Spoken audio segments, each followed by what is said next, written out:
Hi friends, welcome to my channel. My channel name பார்த்தீங்கன்னா PYG world. So நம்மளோட சேனலை வந்து சப்ஸ்கிரைப் பண்ணிக்கோங்க. ஸோ வாங்க வீடியோக்குள்ளே போகலாம். 3/5/2026 என்னோடய பையனோட பர்த்டே அப்படின்னு சொல்லிட்டு நிறைய பேத்துக்கு தெரிஞ்சிருக்கும், தெரியாதவங்களுக்கும் தெரிஞ்சுக்கோங்க. ஸோ பையனோட பர்த்டே விளாக் தான் வந்து பார்க்க போகிறாங்க. எல்லார் வீட்லேயுமே பார்த்திங்கன்னா ஒரு ஃபங்க்ஷன் வந்தாலே ஃபர்ஸ்ட் மைண்டுக்கு வர்றது என்ன விஷயம்? வீடை வந்து க்ளீன் பண்ணுறது தான். அதுவும் கிராமத்தில் சொல்லவே வேண்டாம், பயங்கரமாக வச்ச பொருள் வச்ச இடத்துலே இருக்காது, அங்கேயும் இங்கேயும் செதறி தான் கிடக்கும். அதெல்லாம் க்ளீன் பண்ணுறதுக்குள்ளே மண்டையே வெடிச்சிடும், அந்த அளவுக்கு இருக்குங்க வீடு. ஒவ்வொரு டைமும் ஏதாவது ஒரு ஃபங்க்ஷன் வந்தால் க்ளீன் பண்ணுறதுக்குள்ளே ஐயோ போதும் போதும்னு ஆயிரும். ஒரு வழியாக வீடெல்லாம் அப்படியே க்ளீன் பண்ணி எல்லாமே வந்து சோபாலாம் வந்து செட் பண்ணி வச்சாச்சுங்க. செட் பண்ணி வச்சுட்டு கிளம்பி கோயிலுக்கு போயிட்டு வரலாம் அப்படின்னு சொல்லிட்டு நாங்கள் வந்து கோவிலுக்கு தாங்க வந்து கிளம்பிட்டோம். ஸோ நாங்கள் வந்து ரெகுலராக போகிற கோவில் என்ன அப்படின்னு தெரிஞ்சவங்க கமெண்ட் பாக்ஸில் மறந்துடாமல் வந்து கமெண்ட் பண்ணுங்கள். கோயிலோட வியூ வந்து காமிக்கிறோம், எந்த கோவில் எந்த ஊர் அப்படின்னு சொல்லிட்டு கமெண்ட் பாக்ஸில் மறந்துடாமல் வந்து கமெண்ட் பண்ணுங்கள். நம்ம வந்து கோவிலை வந்து ரீச் பண்ணிட்டோம். ரீச் பண்ணும்போது பார்த்திங்கன்னா ஒரு பஸ் வந்து குறுக்கே நின்றுச்சு, ஏன் அப்படின்னு சொல்லிட்டு தெரில. ஸோ வந்துட்டு அப்படியே வந்து கோவிலுக்குள்ளே என்ட்ரன்ஸ் வந்து போயிட்டுருக்கோம். இந்த கோவிலுக்கு வந்தாவே பார்த்திங்கன்னா எங்களுக்கு ஒரு மன நிம்மதி வந்து கண்டிப்பாக வந்து கிடைக்குங்க. ஏதோ ஒரு டல்லு, ஏதோ ஒரு சோகம், ஏதாவது ஒரு இது இருந்துச்சுன்னா நாங்கள் இந்த கோவிலுக்கு வந்து வந்துடுவோங்க. வந்துட்டு சாமியெல்லாம் கும்பிட்டுட்டு சாமி சன்னதி முன்னாடி நாங்கள் வந்து கொஞ்சம் நேரம் உட்காந்துருப்போங்க எப்போவுமே. அப்போது ஒரு மன நிம்மதி வந்து எங்களுக்கு வந்து கிடைக்குங்க. ஸோ அர்ச்சனை சாமான் வாங்கலாம் அப்படின்னு சொல்லிட்டு நாங்கள் பார்த்திங்கன்னா அர்ச்சனை சாமான் வந்து வாங்கினோம். எப்போவுமே பார்த்திங்கன்னா ரெகுலராக வந்து இந்த கடையில் தான் நாங்கள் வந்து அர்ச்சனை சாமான் வந்து வாங்குவோம். ஸோ மாலை, பூ, தேங்காய், பழம் இதெல்லாம் வந்து வாங்கிக்கலாம் அப்படின்னு சொல்லிட்டு வாங்கிட்டு இருந்தோம். அப்படியே தலைக்கும் வந்து மல்லிகைப்பூவும் வாங்கிக்கலாம் அப்படின்னு சொல்லிட்டு வாங்கினேங்க. பார்த்திங்கன்னா மல்லிகைப்பூ ரேட்டு வந்து ஒரு முழம் பார்த்திங்கன்னா 60 ரூபா அப்படின்னு சொல்லி சொன்னாங்க. அந்த ரேட்டு கூடவா குறைச்சலோ வந்துட்டு கோவிலுக்கு போனாவே வந்து பூ வைக்கணும். கோவிலுக்கு போனால் மட்டும் இல்லை, பெண்கள்னாவே பூ வச்சாவே ரொம்ப அழகாக இருக்கும்ல. ஸோ அப்படின்னு சொல்லிட்டு பூவெல்லாம் வாங்கி வச்சுட்டு அர்ச்சனை சாமான்லாம் வாங்கிட்டு அப்படியே வந்து கோவிலுக்கு வந்து கிளம்பிட்டோங்க. நம்ம வந்து வீட்டில் உள்ள மாட்டில் கறந்த பால் வந்து எடுத்துகிட்டு போயிட்டு அர்ச்சனை பண்ணலாம் அப்படின்னு சொல்லிட்டு பாலும் ஒரு தூக்குவாளியில் வந்து எடுத்துகிட்டு வந்து போனேங்க. அதுக்கப்புறம் அர்ச்சனை சாமான்லேயே பார்த்திங்கன்னா ஒரு சாம்பிராணி பாக்கெட் வந்து கொடுப்பாங்க. கோவில் என்ட்ரன்ஸ் முன்னாடி இந்த மாதிரி இருக்கும். நம்ம வந்து இங்கே வந்து சாம்பிராணி வந்து போடணுங்க. ஸோ சாம்பிராணி வாங்கிட்டு வந்துட்டு அப்படியே சாமி கும்பிட்டுட்டு சாம்பிராணியும் வந்து போட்டுட்டாங்க. என்ட்ரன்ஸ் முன்னாடியே இந்த மாதிரி வச்சுருப்பாங்க. சாம்பிராணி வந்து போட்டுட்டோம். எந்த கோவில் அப்படின்னு சொல்லிட்டு மறந்துடாமல் கமெண்ட் பாக்ஸில் வந்து கமெண்ட் பண்ணுங்கள். நாங்கள் வந்து சண்டே டைமில் வந்து போயிருந்தோமா, கொஞ்சம் ஈவினிங் டைமில் தான் வந்து போயிருந்தோம். கொஞ்சம் க்ரௌடாக தாங்க இருந்துச்சு. பொங்கல் வச்சு நிறைய பேர் வந்து விசேஷம்லாம் வந்து நடந்துகிட்டு இருந்துச்சு. பார்க்கவே வந்து ரொம்ப அழகாக இருந்துச்சு. அப்படியே சாமிலாம் கும்பிட்டுட்டு கோவிலை சுற்றி வரலாம் அப்படின்னு சொல்லிட்டு கோவிலை வந்து சுற்றி வந்தோம். அப்புறம் குட்டி குட்டி கிளிப்பு வந்து எடுத்தோங்க. ஃபோட்டோஸ் வந்து கொஞ்சம் வந்து எடுத்தோம். அப்புறம் வந்து ஃபோட்டோஸ்லாம் எடுத்துகிட்டு கோவிலை சுற்றி வந்துட்டு அதுக்கப்புறம் பார்த்திங்கன்னா கொஞ்சம் திங்ஸ் எல்லாம் வந்து வாங்க வேண்டியதாக இருந்துச்சு.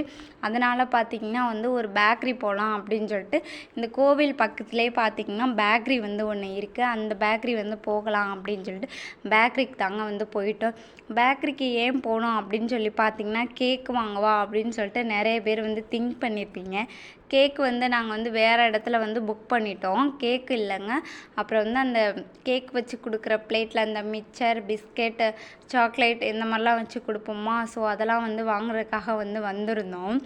இங்கே பார்த்திங்கன்னா இதெல்லாம் வாங்கினோடனே பார்த்திங்கன்னா அந்த பேக்கரியில் வந்து அந்த ஓனர் வந்து கேட்டாங்க, இதெல்லாம் வாங்குறீங்க கேக் வாங்கலை அப்படின்னு சொல்லி கேட்டாங்க. கேக் வாங்கலை, அப்போ நீங்கள் வேறு எங்கேயோ தானே ஆர்டர் பண்ணிட்டீங்க அப்படின்னு சொல்லி கேட்டாங்க.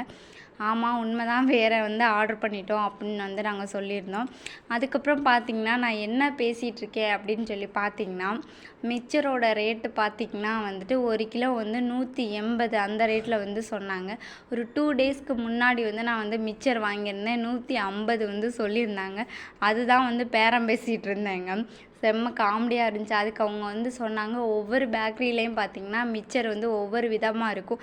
இங்கே வந்து நாங்கள் வந்து முந்திரி வந்து அதிகமாக வந்து கலந்துருக்கோம், அதனால் இந்த ரேட்டு அப்படின்னு சொல்லிக்கிட்டு இருந்தாங்க. அவங்கள்ட்டயே வந்து பேரம் பேசிகிட்டு இருந்தோம். அதுக்கப்புறம் பார்த்திங்கன்னா கொஞ்சம் இந்த பர்த்டே ஸ்டிக்கர் இதெல்லாம் வந்து இருக்கா அப்படின்னு சொல்லிட்டு வந்து விசாரிச்சுட்டு இருந்தோம். அவங்க வந்து சொன்னாங்க, இதெல்லாம் வந்து இங்கே இல்லை, பர்த்டே ஸ்டிக்கர்லாம் வந்து நாங்கள் வந்து விற்க மாட்டோம் அப்படின்னு சொன்னாங்க.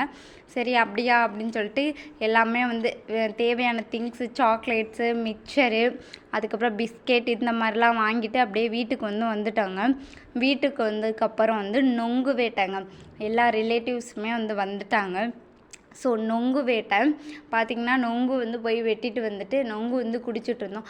அப்படியே கேமராவுக்கு பின்னாடி பார்த்தா ஒரு கூட்டமே வந்து நொங்கு குடிச்சிட்டு இருந்துச்சு. பட் அந்த கூட்டத்தை வந்து நான் வந்து வீடியோவில் வந்து கவர் பண்ணல. நானும் வந்துட்டு இது வந்து என்னோடய நாத்தனார் பையன், நாங்கள் 2 பேர் தான் வந்து வீடியோக்குள்ளே வந்து நொங்கு வந்து குடிச்சிட்டு இருந்தோம். கேமராவுக்கு பின்னாடி பார்த்திங்கன்னா ஒரு கூட்டமே வந்து நொங்கு ரிலேட்டிவ்ஸ் எல்லோரும் சேர்ந்து வந்து நொங்கு குடிச்சிட்டு இருந்தோம். அதுக்கப்புறம் பார்த்திங்கன்னா நொங்கெல்லாம் குடிச்சு முடிச்சதுக்கப்புறம் வந்து குக்கிங் வேலையெல்லாம் கொஞ்சம் இருந்துச்சு, அதெல்லாம் முடிச்சுட்டு அதுக்கப்புறம் வந்து ஒரு குட்டி டெக்கரேஷன் வந்து பண்ணினாங்க. ஹாப்பி பர்த்டேன்னு சொல்லிட்டு கோகுல் நேம் வந்து போட்டு குட்டியாக இங்கிட்டு கொஞ்சம் பலூன் மட்டும் கட்டிட்டு ஒரு ஸ்க்ரீன் மாதிரி வச்சுட்டு டேபிள் போட்டு அது மேலே வந்து ஒரு ஸ்க்ரீன் வந்து விரிச்சிட்டோங்க. இதுதான் வந்து பர்த்டே டெக்கரேஷன் அப்படின்னு கூட வந்து சொல்லலாம். குட்டி டெக்கரேஷன் வந்து பண்ணிட்டோம். குட்டி டெக்கரேஷன் பண்ணதுக்கப்புறம் வந்து எல்லா ரிலேட்டிவ்ஸும் வந்துட்டாங்க. அதுக்கப்புறம் கேக்கு வெட்டலாம் அப்படின்னு சொல்லிட்டு கேக்கை தாங்க வெட்டினோம். கோகுல் குட்டியை வந்து ஊத சொன்னோம்னா அவன் வந்து பயந்துட்டுருக்கான். ஊதி பார்க்குறான். ஆனால் வந்து அது அந்த கேண்டில் வந்து ஆஃப் ஆகவே வந்து இல்லை. அதுக்கப்புறம் வந்து நானே வந்து ஊதி அப்படியே வந்து கேக்கும் வெட்டி பர்த்டே வந்து செலிப்ரேஷன் பண்ணியாச்சு. சூப்பராக இருந்துச்சு. சிம்பிளாக இருந்தாலும் ரொம்ப சூப்பராக இருந்துச்சு. அப்படியே வந்து கோச்சிக்காமல் எல்லோரும் ஃபோனை வந்து ரொட்டேட் பண்ணி பாருங்கள் மக்களே, கோச்சிக்காதீங்க.